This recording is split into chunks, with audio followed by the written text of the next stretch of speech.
Hello friends, it's Tim here again from Super Mayhem. Oh, and boy howdy do we have, well, some kind of video for you today. So whether we like to admit it or not, we all love music in one way, shape or form or another. Whether it's some 16-bit tunes or just the latest auto-tuned hits, music has an impact on all of our lives, whether we're at the pub or the club or in our rooms at home. But I kinda got wondering, well, what do musicians do in their downtime? I mean, they're people too, right? Surely they love some video games? You know, Drake's hitting some bangers on the dance floor and, well, I won't go any further into that train of thought, but I'm sure he plays some video games too. So I did a bit of research and here's what I came up with. So without further ado, let's dive right into this and check out some of the most famous musicians at the moment and what they like to play in their downtime. On with the show. So we'll start off with the as aforementioned artist Drake, who is arguably one of the biggest names in music at the moment, even if it's not for the right reasons. But it's well known that Drake is a fan of the battle royale hit Fortnite, so much so that he even mentioned it on his Instagram and even Twitter, where he famously streamed with one of the massive Twitch sensations Ninja.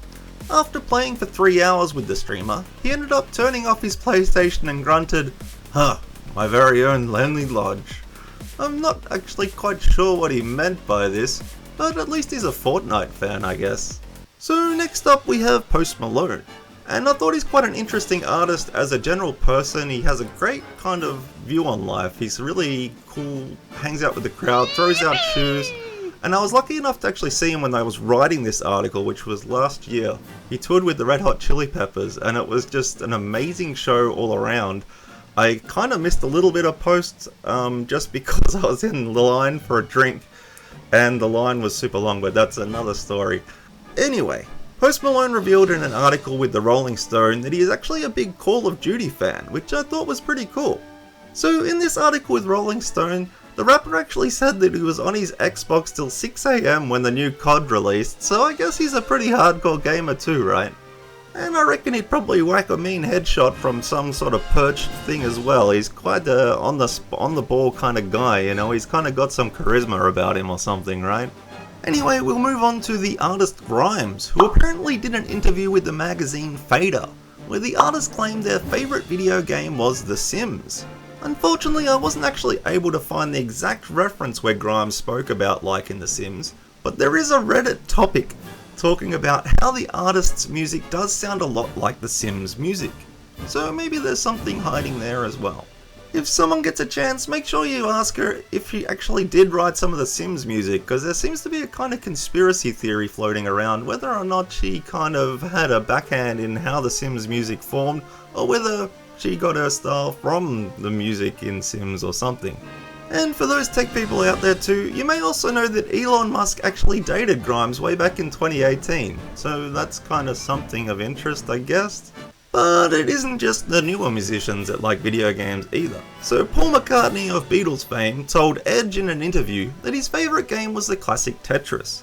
Believe it or not, this megastar even worked on a Commodore 64 game. Well, he kinda did anyway.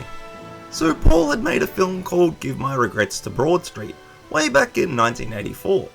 Unfortunately the film did flop, but it did spur on a Commodore 64 game that had the same name. So according to the article, the game tasked players with driving around London to recover a set of missing master tapes. Unlike most licenses though, who would simply sit back and let the developers do their work, Mr. McCartney took it as an opportunity to get more familiar with the world of video games, meeting regularly with the development team to discuss the game's music and design. So it's actually a pretty cool twist for a Beatles bassist as well. It's not usually something you would think of when you think of the hippie era and the long hair and a bit of blues rock and roll. You probably don't really mash that too much with games, but obviously the game world was coming up in the world then, so it's pretty exciting to have someone of such influence actually be so involved, even with a Commodore 64 game. I just thought that was really cool. So we'll move on to another old rocker, Dave Grohl from the Foo Fighters. Also he played the drums in Nirvana, for those who didn't know, and he's also played in many other bands including Queens of the Stone Age, and he apparently loves his Space Invaders.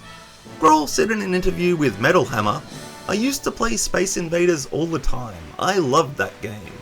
And this was also confirmed in an interview with the Rolling Stone magazine as well.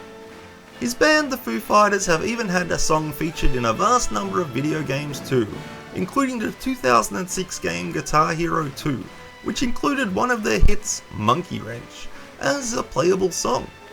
I think we all had a good jam to those kind of games, although I found when I played Guitar Hero for too long, whenever I looked then at the floor, it was kind of wavy, like I did something weird with my brain.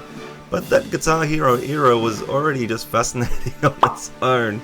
Like the peripherals that came out, the massive amount of guitars flying around, drum kits, bloody musical flutes, SingStar, all that stuff. I think we've all got a crazy story to tell about a party or something like that, where someone took the karaokeing a little too far. Wow. But anyway, we'll move on. So moving along, according to a 2018 article published by High Snobbiety, Tyler the Creator is actually a big fan of games like Mario Kart, GTA 5, Pro Skater 4, FIFA, NBA 2K and Metal Gear Solid, which is a pretty solid lineup of games if I'm honest. In one of his quotes, Tyler even speculated that Justin Bieber would probably rather play an Xbox than go to some charity event, ending the quote by adding that he is happy he gets to pick and choose what he wants to do. I guess at that level of stardom it probably does leave you wanting a little bit of your personal time back or something. And then weirdly enough, in an interview with Spin, the artist claimed that he learned how to skateboard by using Pro Skater 4 as a guide. Later, Tyler the Creator even became a playable character in the 5th version of Tony Hawk's Pro Skater. So talk about a full circle, I guess. He's gone from learning how to skateboard via a video game to being in a video game about skateboarding. That's pretty cool. So if we want to add to the artist's gamer cred, Tyler the Creator was even actually a random character in the much loved video game Grand Theft Auto 5 and confirmed this way back in 2013. The rapper is quoted as saying, "If you have GTA 5, I'm the voice of random people, so yeah." It's kind of weird how many musicians end up in odd situations, and especially in random video games as well. I guess credit's where credit's due, this is kind of where society's going. Anyway, that's it for today my friends. I thought we'd just have a look at some of these musicians and see how they got into video games or what their contribution was to gaming as a whole. Let me know your thoughts in the comments below, what your favourite music artist and what your favourite game is for that artist or something. So what are your thoughts on these famous people and their video game tastes? Do games define the musician or does their art speak for themselves? Let us know your thoughts in the comments below, and with all that said, I'll catch you soon my friends. Ow.